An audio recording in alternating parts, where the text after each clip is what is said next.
Welcome, Taurus. Thank you for joining me for your monthly forecast for July 2019 for the Sun or the Ascendant. This month begins with the Sun for you in the sparkling third house. This is very much about articulating your ideas. It's about quick moving events. It's about text messages. It's about blogs. It's about technology. It's about quick journeys. Excitement. It's about your relationship with your siblings, if you have them, and your neighbours.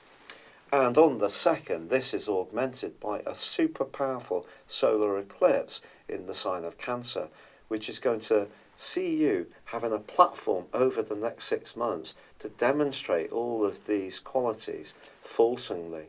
It's really going to be a great time to say how you feel. Your ideas are going to become so much more important, and people can be very receptive to what you have to say over the next half year. Now on the 2nd also, Mars, the planet of drive, moves into the sign of Leo. Now Mars in Leo is very happy, and right through to the middle of August, you're going to be a lot more assertive when it comes to in your interactions with your family, or if you wanted to find that perfect pad, you're going to really be determined to actually get exactly what you want. You may even find yourself playing mine host, inviting people around to where you live, and in the process, doing everything you can to meet their every need. So lovely stuff. Your ruler Venus is also going to be moving on the 4th of this month, and she moves also into a beautiful location for you, moving into the sign of Cancer, and it means through till near to the end of the month, you're going to be able to use the tone of your message, the way in which you say things, to your great benefit. In a romantic context, it could be that you're going to meet somebody through this quick moving milieu of energy that's going to be moving around this month for you. But it can also mean that if you have got things you want to say, other people can be really fascinated, not just by the content, but also about your mode of delivery. On the 7th of this month, however, we do have Mercury retrograde. Mercury is, as this month begins, in the sign of Leo, which is a very proud location. For you, it sees you thinking about your family life and where you live. And through to the 18th, it is going to be retreating in Leo before then going back into Cancer. So once it moves back into Cancer on the 19th, by the end of the month, the retrograde comes to a close, something we're all going to let out a collective sigh of relief about. But you can see, moving across 2 zodiac signs as it does, I would say the area that you need to concentrate most on this month is your communication with your family members, whether it's people older or younger in your family, but also to do with siblings. That will require some care. And if you are someone who lives in a more community-based environment, there may be a conversation that just needs to be carefully managed with a neighbour that you might get on with very well. But some cross wires are possible, as is always the case with Mercury retrograde, or maybe a trusted domestic appliance is going to go on the blink, or perhaps you're going to think very carefully about some gadgets or technology that you have. Mercury retrograde can be an opportunity to revisit something that's not working very well and make it work better. Now, for the first 3 weeks of this month, there is a square in the heavens between Jupiter, the planet of expansion, which is in your sector in the sign of Sagittarius, which is very much to do with how you feel about things at a very deep and profound level. But it's also, in a more practical sense, about long-term resources.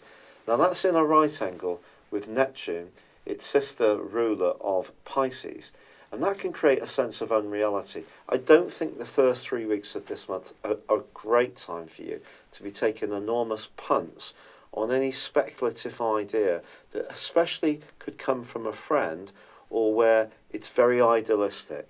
It's vital that you use your natural earthiness to check out any ideas that do emerge, to ensure that they really do meet the critical standard that you often apply to situations, which is just will it work and what is going to be the return. So your ability to see things in a very down-to-earth way can help you to deal with this tricky right angle between Neptune and Jupiter in the first 3 weeks of this month.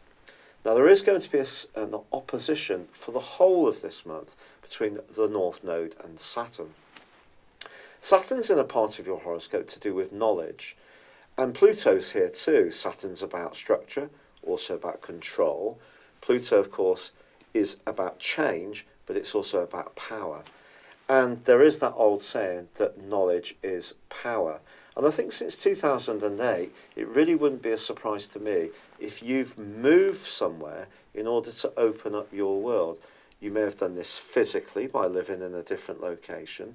You may have moved your senses by getting some kind of higher educational diploma or degree. Perhaps you've pushed yourself much harder to open up your mind to different cultures. There may have been more connection for you with people overseas.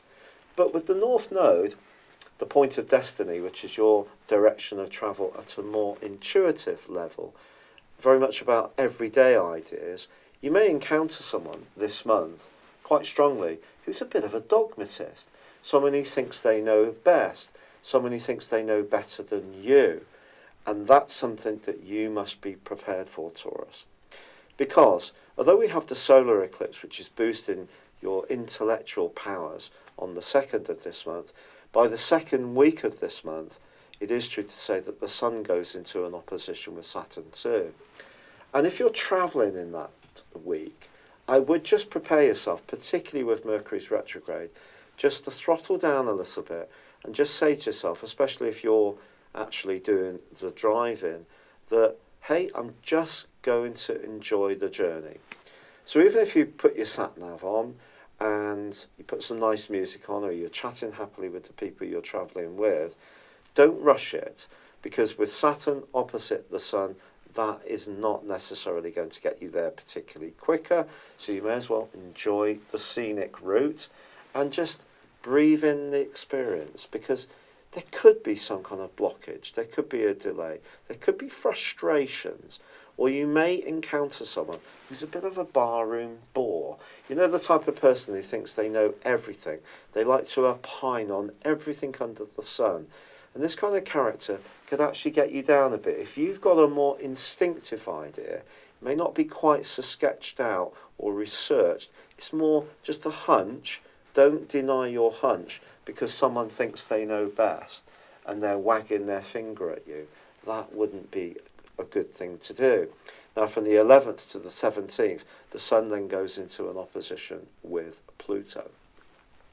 Now, this is a very powerful influence. If you've ever encountered anyone who's got this in their natal horoscope, they really are one of those characters who have a might is right attitude. So they're very quick to disparage what anyone else thinks when it is the 3rd and 9th house. So ideas are their battleground. So just be aware that, again, you may have to stand up for what you really believe in, particularly around the lunar eclipse, which occurs on the 19th of this month. If you encounter this person who is a bit sure of themselves, don't let them browbeat you about something that's important to you. But equally, it's important that you're not the one who has to be right. So for everybody this month, all zodiac signs, we're going to have to find a way to coexist with these powerful energies going on in the sign of Capricorn. And if we can't, it's going to create tension. For you, the 7th house of your ideas is this combination, this conjunction between Saturn and Pluto in Capricorn. And because it is very, very a very authoritative link in the sign of Capricorn, it may feel that you need to back down or that someone must know best. Well, don't be so sure of that. Work out things for yourself. Do your own research.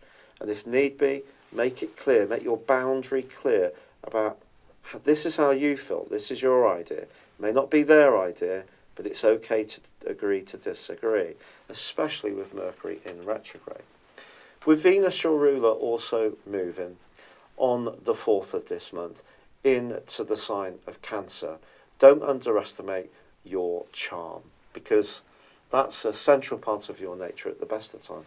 Your earthy, sensual charm. And it could be a text message, it could be an email, it could be a very unexpected chat that you start having in your local bar, where you just realise there's some energy going between you and someone else that can be rather nice. But then Venus goes on to go into an opposition with Saturn and Pluto later this month. And if you do encounter someone that you really like, however magnetic they may be, you need to be understanding what their motives are and also what yours are. Because when Venus and Pluto are in any kind of tough relationship, such as an opposition, there can be some kind of leverage or persuasion or agenda, because that's what Pluto's about. It is about power. So just be conscious of that. Conscious of your travel plans, to take things in your stride, to have realistic expectations.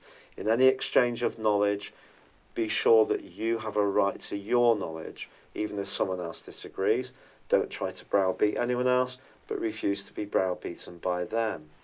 Now the Sun moves on the 23rd into its home, into the sign of Leo, and that means the last phase of this month is very much about where you live, how you live there. Venus is also going to be moving into Leo as well at the end of this month. So getting that home environment right, especially with Mars there, is going to be a critical feature. So don't be surprised if some kind of change in your situation comes about because you realise that someone's values or ideas are not as compatible as yours, and you therefore want to create some kind of shelter for yourself by the month's end, or be with the people that you feel most secure with, people who are most nurturing. So there can be a much more sociable vibration in the early parts of this month. There is no question of that. But I do feel by the end of this month, you will start to think much more about where you can be comfortable. Because Mars is going to be clashing with Uranus in your sign. The Sun is going to be clashing with Uranus in your sign. And I think Uranus in your sign is teaching you that you will have your voice heard, even if some people find it difficult to agree with you. So it's just finding that fine balance between the power that you want to express in a positive way, you want your voice to be heard, you want your ideas to be heard, but also finding the right balance between the exchange of that energy with the people you encounter. I'm wishing you all the very best. Thank you for having joined me at your monthly horoscope forecast. I do hope you enjoyed it. If you'd like to know more about what's going on in your situation, go on a journey of discovery beyond your zodiac sign by embracing your personal astrology. This is based on your time, date and place of birth. And if you no longer live in the same location where you were born, in terms of your forecasting, I can relocate you to where you are living now. Not a lot of services like this offer that particular feature. But equally, I use a form of forecasting called directions. This is where we take your personal horoscope when you were born, your natal chart, and advance it for roughly 1 degree for every year of your life. These are particularly impactful. The influence that they have on your natal positions, but also on moving planets that they impact upon now, the transits, really are very powerful. To find out about this, and also if you buy a character analysis and a forecast at the same time, I will give you a 30% discount. Please see the link beneath this video. This is an opportunity to understand some of the more trying patterns that have kept occurring in your life, but also to overcome them, but also embrace the positive opportunities you have to grow and to make the most of your innate talent and skills. And there will be information that can really take your breath away. It's so much more powerful than just your sun sign. Thank you.